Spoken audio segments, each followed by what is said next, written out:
NDA கூட்டணியில் நான் இருக்கிறேன் அப்படின்னு முதல்ல டிடிவி சொன்னார்.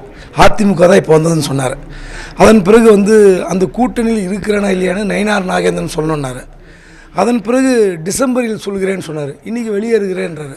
ரொம்ப உச்சக்கட்ட குழப்பத்தில் பாஜக அதிமுக கூட்டணி இருக்கிறது. இதனுடைய பின்னணி என்ன என்பதை உடனடியாக சொல்ல முடியல. ஏனென்றால் அமித்ஷா டெல்லியில் இன்றைக்கி ஒரு கூட்டம் கூட்டுறார். அதாவது கூட்டணி கட்சிகளெல்லாம் பலப்படுத்த வேண்டும் அப்படின்னு சொல்லி ஒரு வியூகம் வகுப்பதாக சொல்லி எல்லா தலைவர்களையும் அழைத்து பேசி கொண்டிருக்கிற இந்த வேளையில் திடீரென்று டிடிவி தினகரன் இப்படி அறிவித்திருப்பது அந்த கூட்டணிக்கு கடுமையான நெருக்கடி தான்.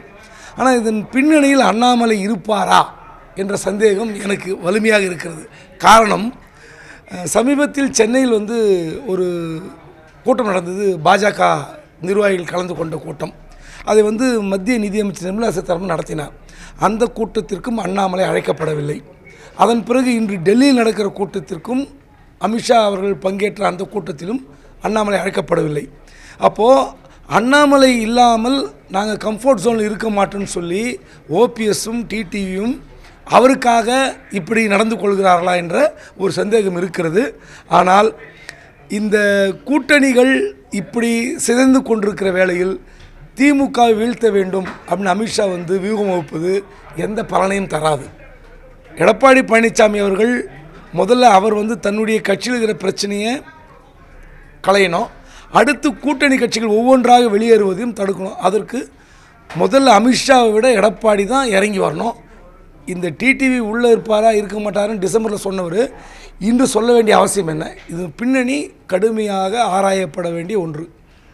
நாளைக்கு மறுநாள் செங்கோட்டையன் செய்தியாளர்களை சந்தித்து பேச இருக்கிறேன், என் மனசில் இருக்கிறத வெளிப்படையாக சொல்கிறேன்னு சொன்ன தருணத்துக்கு முதல் நாள் இப்படி ஒரு அறிவிப்பை டிடிவி இரவு நேரத்தில் அறிவிப்பதற்கான ஒரு பின்புலம் இருக்குது. அதே போல் ஓபிஎஸ் என்டிஏ கூட்டணியிலேருந்து போனது அதிர்ச்சி அளிக்கிறது. அவரோட முடிவை மறுபரிசீலனை செய்யணும்னு சொன்னவர் இப்படி ஒரு முடிவு எடுத்திருக்கார். செங்கோட்டையினுடைய அந்த 5ஆம் தேதி அறிவிப்பு என்னவாக இருக்குன்னு ரொம்ப பெருசாக நம்ம எதிர்பார்க்க வேண்டியதில்லை. அதிர்ச்சியாக இருக்கும் என்றும் நம்ம கருத வேண்டியதில்லை. ஆனால் பிளவுபட்ட தலைவர்கள், பிரிந்திருக்கிற தலைவர்கள்லாம் ஒன்றுபட வேண்டும், அதை தான் வலியுறுத்த போகிறார். ஆனால் அந்த மாதிரியான விஷயத்தை கூட நான் தான் முதலே சொன்னல, எடப்பாடி அவர்கள் இதெல்லாம் யூகித்து அவர்களெல்லாம் ஒருங்கிணைக்கிற பணியை முதலே செய்திருக்கணும். நீங்கள் ஓபிஎஸ்ஸை சேர்க்குறீங்களா இல்லையோ, இல்லை டிடிவி கூட்டத்தில் வாசன் அழைக்கிற கூட்டத்தில் டிடிவி தினகரன் மேடையில் ஏறக்கூடாது என்று எடப்பாடி நிபந்தனை விதித்தாரா நமக்கு தெரியாது. ஆனால் இதெல்லாம் கூட்டணிக்கு பாதகமான விஷயம் என்பதை எடப்பாடி ஏன் உணர மறுக்கிறார்? இப்போ செங்கோட்டை நாளைக்கு என்ன சொன்னாலும் அது ஒரு பெரிய தாக்கத்தை ஏற்படுத்தாதுன்றதில் நான் உறுதியாக இருக்கேன். ஆனால் இந்த மாதிரி சின்ன சின்ன விஷயங்களை திமுக கையில் எடுத்துக்கொள்ளும்.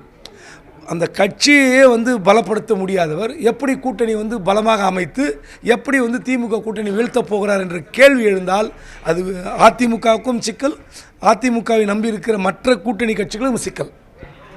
இன்றைக்கி உள்ள சூழ்நிலையில் தேசிய ஜனநாயக கூட்டணியில் மிகப்பெரிய ஒரு குழப்பத்தின் அடிப்படையிலேயே சுழலுது. ஏன்னா தேர்தலுக்கு நான் 7-8 மாதம் தான் இருக்குது. அதுக்கு முன்னாடி ஒரு முடிவில் ஒருத்தர் போகிறார், அடுத்தது இன்னொருத்தரும் போகிறார்.